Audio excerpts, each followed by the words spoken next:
Hi. LNER, the London North Eastern Railway, has published a Trains of the Future concept project to celebrate 200 years of modern railways, and they are predicting these would be the trains for the 2075. I don't see how that is happening. Also, after just thinking about it for 5 minutes, you can just find 10 different reasons for not to do it. This is a bad idea, even as a concept. I know it looks cool, but is it going to be really cool? First of all, everything has a price in the world. Let's talk about it. You're making these futuristic hotel-like trains. How much do you think a ticket is going to cost? These trains can only get one person per wagon or something. Like in this photo, we can just see two people here, maybe a third person just sleeping in the background. No, just sleeping in the train is a ridiculous idea. Most people who use the public transport try to not to waste more time. I personally listen some music or look at my phone. I could maybe use that time to program something in my laptop or watch some TV series, but it is not that comfortable. Even as I'm talking, I am just listing the current problems about trains, metros, trams, whatever you have in your city. Most common problem is them being crowded and not having enough seats. Forget about sitting on the public transport. I don't even have my social distance from people. When I think about better public transport, the first thing comes to mind is having less people. But in the meantime, still having reasonable prices for tickets. If a train is just going to carry 10 people, it is going to cost at least 10 times more, 20 times more. And I don't think having more wagons, longer trains is going to solve this issue. A better solution is just having more trains, just having them come more frequently. It also solves my second issue, the time, especially the wait time. In my city, some lines are more frequent, like 8 minutes per tram, but some of them make you wait half an hour. So if you use public transport from one of those lines, it costs you an hour every day. If you're going to make a transfer to another line, that is just going to add up on top of that. So please just don't even waste your time with these futuristic projects. I don't know about how the London public transport works right now, but I'm sure every mayor, every department of transport out there have some futuristic people who talk about having these techie trains, like sleeping in it, having television in it, having a gym in it, massage seats in it. That is not the solution, and that is not even what we need. Why this bothers me is because this is trying to hide the current problems. We are currently wasting time on the trains. Then let's just have a gym in it. If it would be a good idea, it would be already applied on the planes. Like we have luxury planes. Only a really few of them have a bed in it. Why do you think that is? There's just very few people who can afford a bed in the air. Yes, train is not going to cost a plane ticket, but look at this picture. When I look at this, I just think either the tickets are so pricey or there's just going to be a lot of people who's just going to be standing in the train. Another current problem is just the planning of the lines.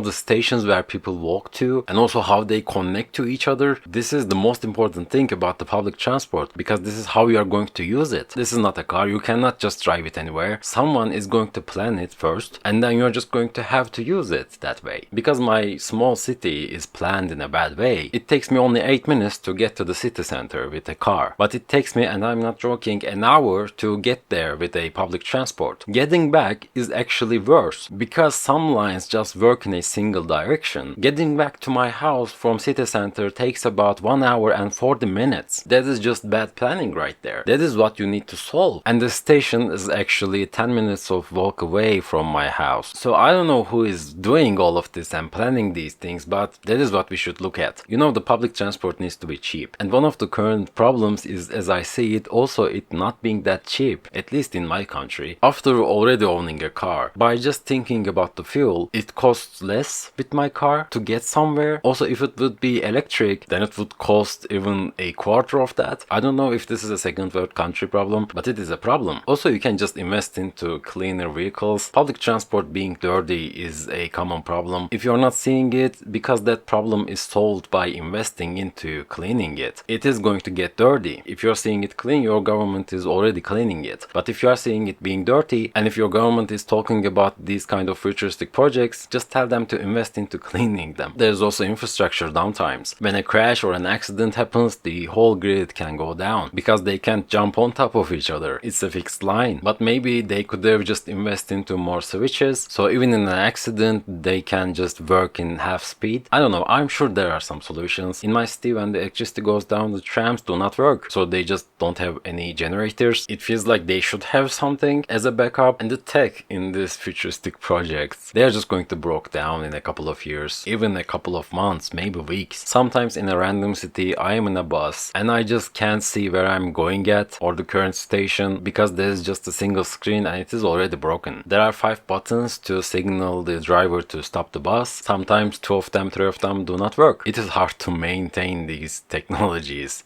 if you call a button a technology. But in this futuristic project, it is going to be a big problem. I don't think anyone needs the complexity of that. If anyone needs that kind of technology, just grab a headset, something VR. I'm sure we are just going to have some VR, AR glasses in the future. Sometimes the engines of these vehicles is just too loud and the vibration in the wagons is just too much. All these things can be solved by investing in them. So when I think about better public transport and more comfortable vehicles and a better experience overall, I think about these things, not about big, techie, empty vehicles. Here is my dream perfect routine for using public transport instead of using a car. First of all, you just have an app that tells you what you need to do. Just select a location and it tells you the exact minutes that you have to leave the house, where you need to walk, and then what you need to use as a vehicle. If you already can see your public routes and lines, congratulations, you live in a very good country. It is a really big nightmare for me to learn where to go, how to go.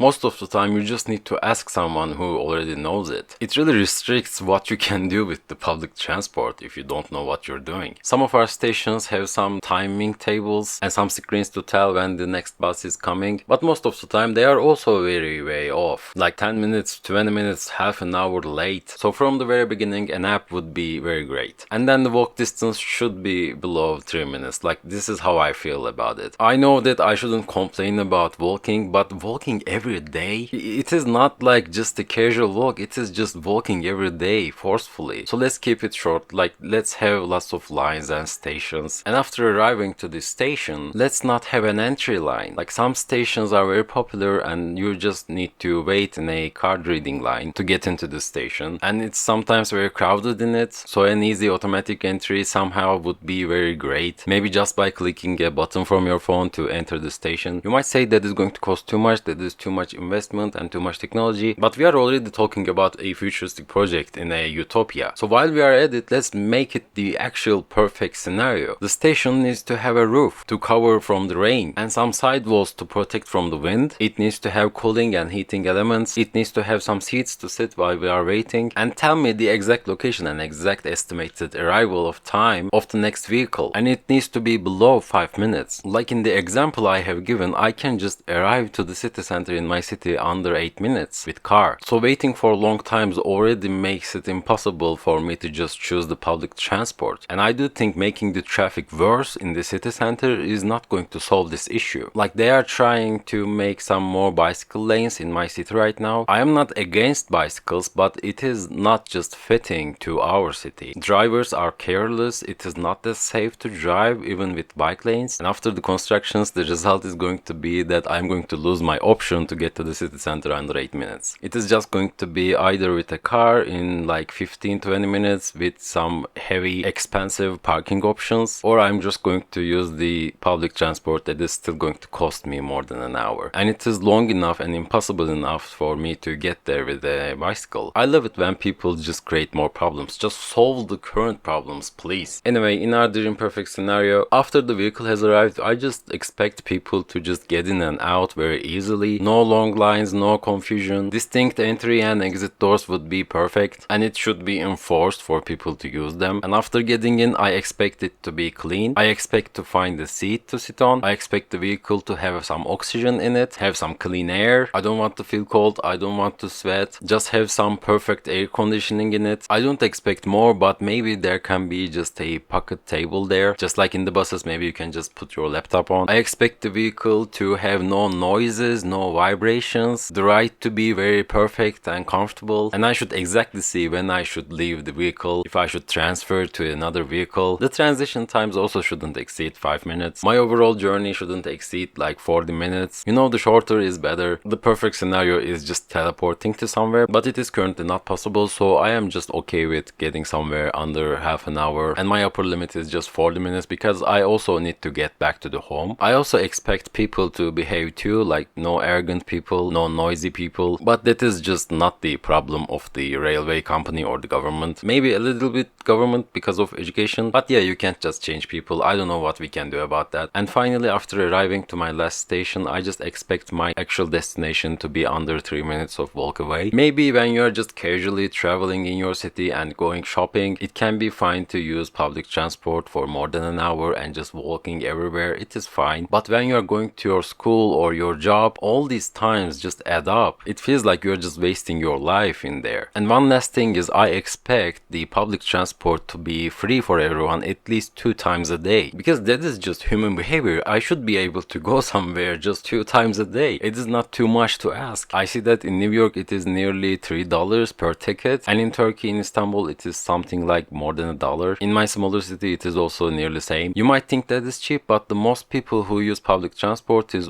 also in the poverty line sometimes, or trying to save some money. Not all of these people are just European environment friendly people who is just thinking public transport is better than other transport. No, it is just actual people who are just trying to get to their job or school or destination. Being a student with sometimes loan or just very little money from your family, it is very hard to spend on these things. The society expects you to do something, but they also make it very hard for you to use these things. It takes time, it takes money to get somewhere. This is like giving mixed signals to everyone. Of course the happiness is dropping in my country. What should we expect from this? It is of course not only this, but this is also contributing to the problem. And you should see these pictures from the Istanbul metro. I don't know what to tell. This is like living in hell. Anyway, let's get back to the London's futuristic trains. Someone really thought this would be the future. I get that intercity trains are kinda different than localized public transport like metro or trams, and London might have solved some of these issues that I talked about. It might be different there, it might be different in your country too, but I'm making a more generic approach and a statement to the public transport problems. The actual comfort of our trains are not lying in the making them more techy or more futuristic. It is not about the looks, and removing people from these images is not going to solve the problem. Also, I didn't even talk about this car thing. They are thinking that having cars that carry people to the train stations is going to solve some of our problems. That might seem like a great idea, but it is not. It is just like having more taxis or Ubers around. And every time they are making these autonomous, like that is going to contribute to our problem. No, it is not. It is not going to solve the traffic issue. There are a lot of videos and comments about how these autonomous cars are not going to solve our problems. You can watch them, but essentially they are still very much worse than having regular buses and trains. There are other sanitation problems with them, of course, and depending on the demand, they sometimes have to sit somewhere and wait. Talking about these cars is just going to make the video very much longer, so let's get back to our futuristic empty trains. And if you are just going to put these heavy big vehicles in the streets, even if they go in a straight line, they are just too much. It's like everyone having their own vehicles or buses even. Sometimes these projects go so far, they are just moving hotels. Essentially, the city centers are already crowded. I don't see how these are going to be fitting in the cities. So this project just gets 0 out of 100 for the future predictability. It is just way off. It is just ironically way off. Just going for more comfort and a better experience and wellness and technology while wasting everybody's time and money. I'm telling you, if someone is this rich, they are just going to have their own Rolls Royce anyway. I'm sure even in the most public transported city, we are still going to have some rich people going in and out with their cars or helicopters even. So when you see a project like this in the future, just laugh at them and swipe away, and don't make a 10-minute YouTube video about them like I did. It is not worth our time because these are not going to happen. Anyway, what do you think about this? Am I wrong? Am I on point? Are we going to see these kind of projects from some random billionaires maybe? Let me know in the comments down below. If you liked the video, please subscribe, and thank you for listening.